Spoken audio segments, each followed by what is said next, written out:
Hey man. Hey, so I've given this a lot of thought, and I think your next video should be on a really classic Disney attraction, like the Skyway, Rocket to the Moon, or the original version of Star Tours. Well, actually, I was thinking about covering one of my favorite attractions, Stitch's Great Escape. I loved Lilo and Stitch growing up and always thought that ride was a blast, not to mention the history and drama surrounding that ride is fascinating. I'm probably in the minority, but man, I've always really enjoyed that attraction and the character of Stitch, so I would love to explore it. Quinn, you can't say Stitch's name 3 times in one sentence or else he'll— Our Yester World, Stitch is here!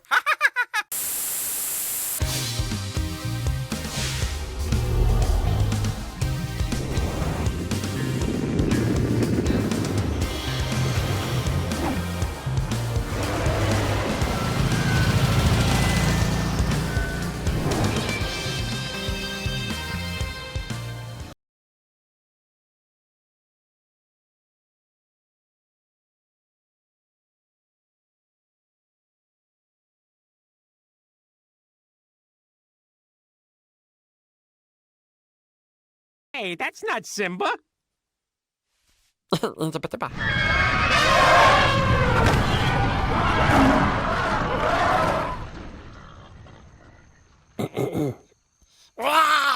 When you think of Disney animation from the early 2000s, chances are one of the first movies to come to mind is 2002's Lilo and Stitch, a film that managed to connect with audiences of all ages due in part to its rather mature themes for an animated movie at the time, showing a young girl affected by the death of her parents, a struggling sister doing her best to meet the standards of a well-meaning social worker, and of course our title character Stitch, aka Experiment 626, a creature coming into a situation that he doesn't understand while trying to make some sense of what it means to be part of a family. And for a movie primarily about an alien, Lilo and Stitch was Disney's most personal and human story yet.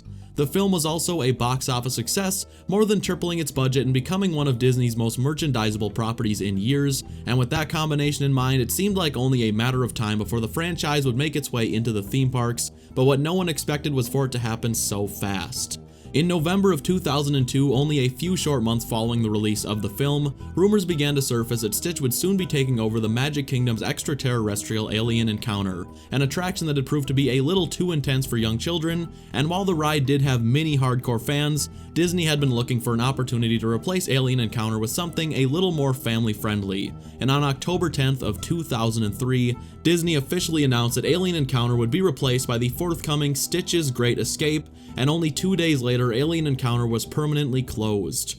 Reactions to the announcement were mixed to say the least, as in addition to upset fans of the original Alien Encounter, many fans of the park did not believe Lilo and Stitch to be a franchise with the longevity of other Disney classics.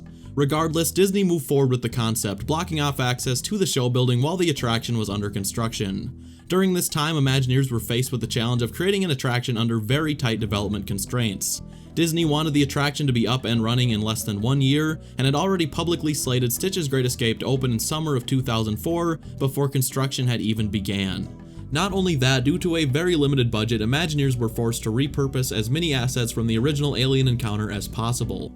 Faced with these challenges, the attraction ended up missing the summer opening date entirely, and work on the attraction continued well into fall, leaving parkgoers curious as to when they'd finally be able to experience what Imagineers have been up to for themselves. Ultimately, on October 12th of 2004, an email was sent out to Walt Disney World pass holders, inviting them to special exclusive previews of Stitch's Great Escape during the first week of November, before the attraction would open to the public on November 16th, during which Disney announced they would be hosting a very special event to celebrate the ride's grand opening. And while many did not know what to expect, the grand opening ceremony was certainly one of Disney's most interesting creative decisions. Guests arriving to the Magic Kingdom on opening morning were greeted by a large inflatable Stitch, and as they made their way up Main Street would pass by signs warning them of a certain blue menace that was wreaking havoc in the park. They could also spot groups of law enforcement searching high and low for the little guy. Upon approaching the castle on opening morning, guests would have a hard time not instantly noticing that something was not quite right, as Stitch had evidently covered the entire castle in toilet paper, as well as having put his graffiti skills to good use, spray painting "Stitch is King" to the left of the castle's archway.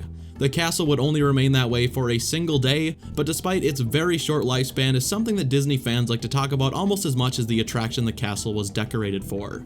During the morning's opening ceremony, Cobra Bubbles, making his only appearance as a walk-around character to date, warns the crowd that Stitch is on the loose and that any sighting should be immediately reported to the United Galactic Federation. After this, the standard opening celebration began, although park-goers with a keen eye could spot Stitch bouncing around from turret to turret high up on the castle. Before the celebration wrapped up, Stitch would crash the ceremony, bringing with him a massive group of Elvis impersonators before being captured by authorities and escorted off the stage, although he apparently was not held for long, as Stitch could be spotted back on the castle at various times throughout the rest of the day, in addition to giving interviews for local news in an alternate costume directly after the ceremony. With the opening celebration out of the way, guests were now free to make their way over to Tomorrowland and experience Stitch's Great Escape for the first time.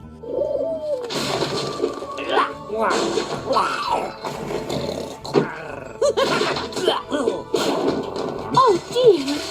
Ah, much better. Stitch has taken over. So strap yourselves in for Disney's most experience. Check out Stitch's Great Escape, new at the Magic Kingdom. My goodness, that's not yours, is it? Upon entering the show building, riders would be given a very short security briefing informing them that they were now guards for the Galactic Federation and that their job was to guard any prisoners until they had reformed. After this very brief pre-show, guests would move on to the next area of the ride, where it quickly became very apparent just how much of Alien Encounter had been repurposed for Stitch's Great Escape. The Alien Encounter pre-show featured one robot animatronic at a center desk with 2 teleportation tubes to his left and right, as well as 2 animatronics of the character Skippy inside the teleportation tubes. The Stitch's Great Escape pre-show also featured one robot animatronic at a center desk with 2 teleportation tubes to his left and right, as well as 2 Skippy animatronics inside the teleportation tubes. However, the pre-show's narrative was of course entirely different, with the center animatronic quickly introducing himself as Sergeant C4703 BK2704-90210. He explains to the audience that there are 2 types of prisoners that we'd be dealing with on that day: low threat level 1 prisoners and moderately threatening level 2 prisoners. We are then introduced to the original Skippy, who has been incarcerated for jaywalking. Poor Skippy. After this, an alert comes in on the screen above informing the audience that another level 1 prisoner would be teleported down, although this one was coming in for a much more heinous crime. We had another situation in the Galactic Federation bakery. Oh, not the donut guy again. Yep. Kind of sucking the goop out of all the jelly wormhole donuts. This is followed up by an admittedly very cool special effect, as this so-called donut guy is teleported off of the TV screen and into the physical teleportation tube in front of the guests, revealing himself to actually be none other than the other deformed Skippy animatronic from Alien Encounter, although this time is covered in green jelly. Things then go horribly wrong as the audience is warned by Gantu that the prison has an incoming level 3 prisoner who is described as being highly dangerous.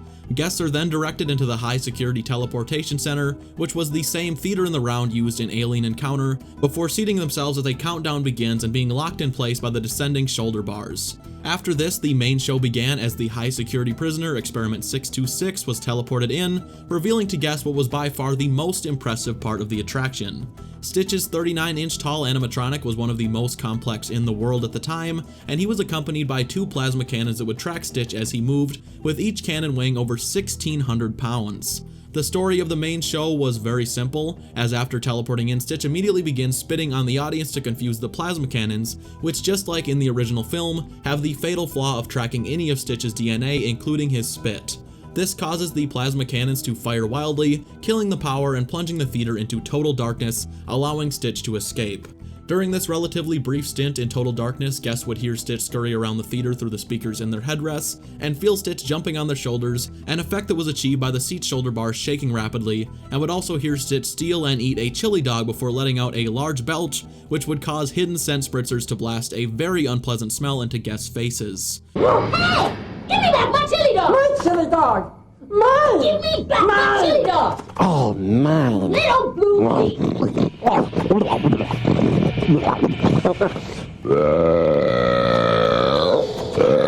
Needs more onions.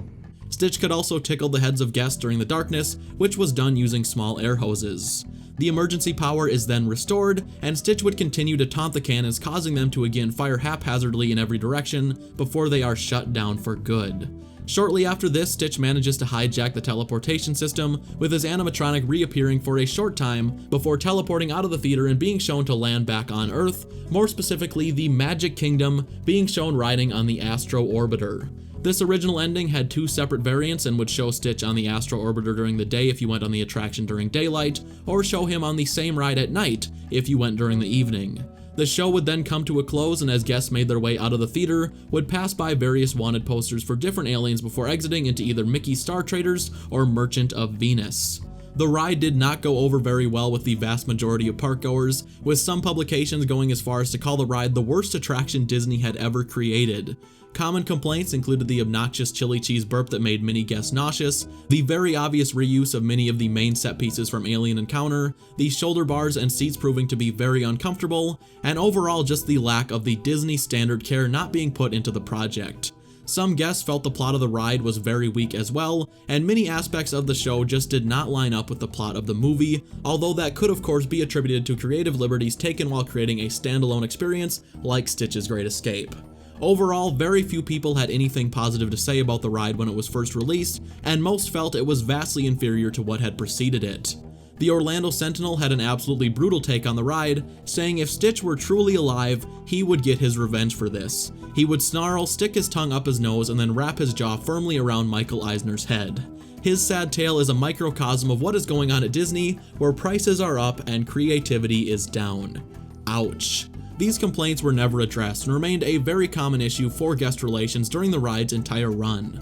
Disney did make a few minor changes to Stitch's Great Escape in March of 2005, adding artificial dialogue of various guests into the periods of darkness just to help the audience better follow what was happening, and changed the end of the ride entirely. In this ending, instead of being shown riding the Astro Orbiter, Stitch lands on Cinderella's castle, leading to a pretty interesting interaction. Hello? Cinderella? Your prince is here.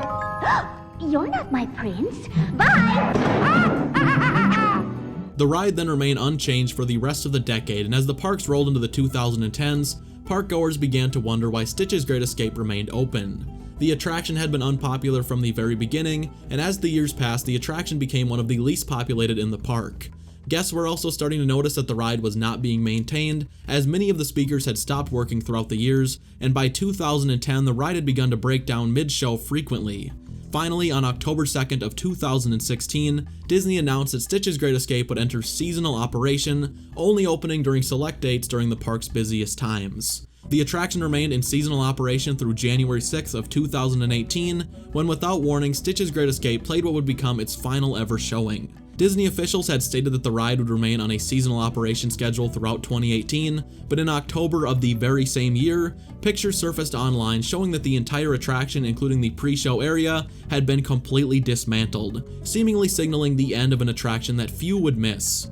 As of 2019, Stitch's Alien Encounter character meeting inhabits the pre-show area of what was once Stitch's Great Escape.